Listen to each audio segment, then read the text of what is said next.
Olá, amados! Mais uma semana onde vai acontecer mais um encontro dos pequenos grupos e nós estamos no terceiro capítulo do livro A Busca da Santidade. Você sabia que a santidade não é uma opção? Bom, nós vamos conversar sobre isso hoje. Esse é o tema desse terceiro capítulo e o versículo proposto é Hebreus 12, 14, que diz: Esforcem-se para viver em paz com todos e para serem santos. Sem santidade, ninguém verá o Senhor. Quando a gente pensa nessa sentença, sem santidade, ninguém verá o Senhor, pode talvez trazer um significado para a gente de que a nossa salvação vai depender da nossa santidade e que a nossa santidade é que vai garantir a salvação. Mas a gente precisa tomar muito cuidado com isso, porque somente através de Cristo Jesus e do seu sacrifício na cruz é que nós podemos ser salvos. Lembra que a Bíblia diz que nós somos salvos pela graça mediante a fé. E isso não vem de nós, não é dom de Deus e não vem de obras para que a gente se glorie. Então não é a nossa conduta de santidade que vai nos garantir a salvação, mas sim o sacrifício de Cristo Jesus na cruz do Calvário. Então essa é uma preocupação do autor quando ele começa nos dizendo que a santidade não é uma opção. Então, mesmo os melhores cristãos jamais poderão merecer a salvação através da sua santidade pessoal. E Isaías 64, 6 nos diz que as obras de justiça que nós produzimos são para Deus como trapos imundos. Um outro aspecto que o autor destaca é que nós fomos feitos justos pela obediência de Cristo. Isso está lá em Romanos 5,19, quando o apóstolo Paulo diz: pela obediência de um único homem, muitos serão feitos justos. 1 Pedro 3,18 também diz que Cristo sofreu pelos pecados de uma vez por todas, o justo pelos injustos, para conduzir-nos a Deus. Então, nós vemos aqui que realmente a obediência de Cristo Jesus, o seu sacrifício na cruz, é que nos leva a esse lugar de justificação. Não são as nossas obras. Não é uma conduta de uma vida moralmente santa que vai fazer com que nós possamos ser aceitos pelo Pai, mas sim Cristo Jesus e o seu sangue derramado na cruz. E aqui nós podemos observar dois aspectos da obediência de Jesus. A sua obediência passiva e ativa. O que o autor quer dizer quando ele cita essa obediência ativa? Ele diz sobre essa conduta de Jesus aqui na terra mesmo, seu caráter, a sua perfeita obediência, a sua absoluta santidade. E essa vida que Cristo viveu é creditada a todos nós que confiamos nele para a nossa salvação. Um outro aspecto é a obediência passiva, que tem a ver com a morte na cruz. É Cristo obedecendo ao Pai, fazendo a vontade do Pai, através do qual ele pagou plenamente o castigo dos nossos pecados e aplacou a ira de Deus para conosco. Bom, você sabe que nós éramos devedores, estávamos condenados. Havia sobre nós, a ira de Deus pronta para ser derramada por causa dos nossos pecados. O que Cristo fez? Cristo pagou o preço pela nossa dívida com seu sangue e desviou a ira de Deus de cada um de nós. Então, essa obra poderosa de Cristo na cruz é que realmente nos conduziu para esse lugar de justificados. Então, pelo cumprimento dessa vontade, fomos santificados por meio do sacrifício do corpo de Cristo Jesus, oferecido uma vez por todas. A nossa santidade diante de Deus, ela depende inteiramente da obra de Jesus Cristo por todos nós, pela vontade dele. Então, até aqui, o que o livro propõe e que a gente propõe é que você entenda e fique claro que, olha, você buscar ter uma vida santa, obediente a Deus, não vai fazer de você merecedor da sua salvação. Não vai fazer com que você seja salvo através de práticas de santidade. Tudo que diz respeito à sua salvação, à sua justificação, foi conquistado por Jesus Cristo na cruz do Calvário. Então guarda isso, que isso é muito importante, para que você nunca confunda e ache, como muitos religiosos, que é pelas suas boas práticas que você vai ser salvo. Não é isso que nós cremos, não é isso que a palavra de Deus nos diz. Então agora nós vamos para um segundo ponto desse capítulo, que é o seguinte: o apóstolo Paulo escreveu para a igreja de Coríntios, né? A igreja de Deus que está em Corinto, aos santificados em Cristo Jesus e chamados para serem santos. O apóstolo Paulo está falando para um grupo de cristãos e ele diz aos santificados em Cristo Jesus e chamados para serem santos. Parece que ele está falando da mesma coisa. Mas quando ele usa essa palavra santificados, ele está falando de algo que já aconteceu. Mas quando ele fala serem santos, ele está falando de algo que deve ser buscado, desenvolvido. E olha só o que o autor do livro A Busca da Santidade nos diz. Quando o Espírito Santo entra nas nossas vidas, no momento da salvação, vem para nos fazer santos na prática. Se não existe pelo menos um desejo ardente do nosso coração de vivermos uma vida santa que agrade a Deus, temos de nos interrogar seriamente se a nossa fé em Cristo é genuína. Quando há esse encontro poderoso com Jesus, quando nós entendemos a sua obra redentiva na cruz do Calvário, algo natural precisa brotar desse encontro, desse novo nascimento, que é o desejo de uma vida santa. Se isso não acontece, o autor nos sugere que a gente faça uma avaliação.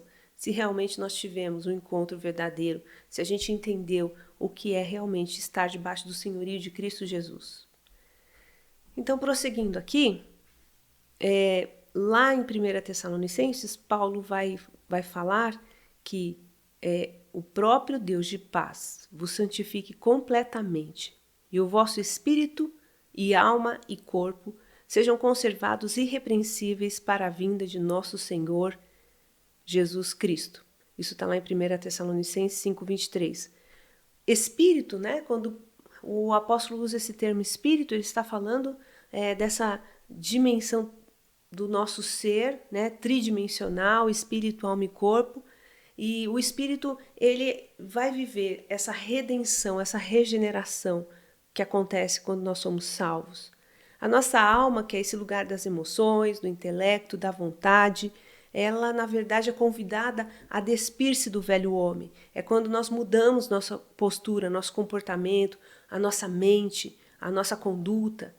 E o corpo, ele também vai manifestar a mudança que nós sofremos com a conversão quando nós deixamos as práticas imorais, quando nós mudamos o nosso falar, quando nós mudamos o nosso vestir. Então, corpo, alma e espírito devem ser santificados completamente, devem ser conservados irrepreensíveis até a vinda do Senhor Jesus. Então, olha só os aspectos da santidade. Ela vai nos atingir de maneira tridimensional, corpo, alma e espírito. Então, a santidade não é, portanto, necessária para uma condição da salvação, como a gente bem ressaltou, pois isso seria salvação pelas obras, mas como uma parte da salvação que é recebida pela fé em Cristo Jesus. Então, uma vida conduzida numa jornada de busca pela santidade, onde nós vamos crescendo nessa santidade, ela é parte da salvação. Ela é um aspecto natural que deve acontecer, que deve brotar quando nós estamos realmente vivendo uma vida de intimidade com o nosso Deus. Isso é algo natural. O que não é natural é estarmos nesse lugar de salvação e isso não ser algo comum, não ser um fruto presente, Então, portanto, a graça de Deus se manifestou salvadora a todos os homens. Ela nos ensina a renunciar à impiedade e às paixões mundanas e viver de maneira sensata, justa e piedosa nesta era presente. Olha só o que a graça de Deus em Cristo Jesus produz na nossa vida. Produz realmente uma renúncia de todo o pecado, de uma vida com práticas pecaminosas, renúncia das paixões desse mundo, e nós começamos a manifestar uma maneira sensata de viver, uma vida justa e piedosa.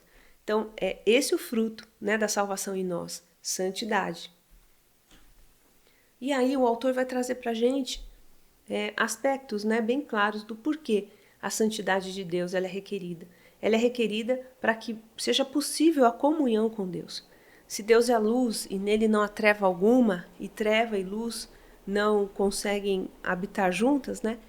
Nós precisamos viver uma vida de santidade para nos aproximarmos do Senhor.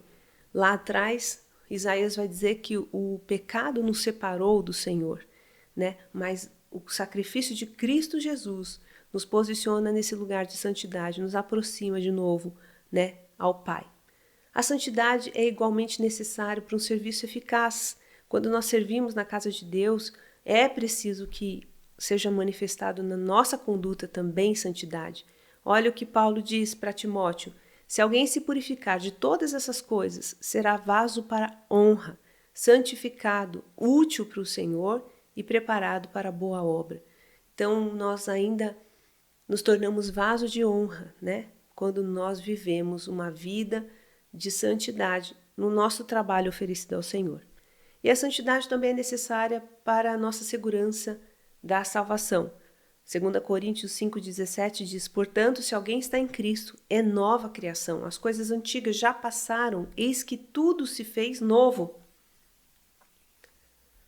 Não tem como estarmos em Cristo Jesus e as coisas antigas, a velha maneira de viver, a velha maneira de falar, a velha maneira de reagir, de vestir, os velhos lugares, os velhos hábitos, nada disso pode continuar na nossa vida. A velha mentalidade, nascer de novo e ser realmente justificado por Cristo Jesus e santificado por Ele, requer de nós um novo caminhar, uma nova resposta, uma nova conduta, e que é nossa responsabilidade. Por isso que santidade não é uma opção. Nós somos corresponsáveis nessa jornada.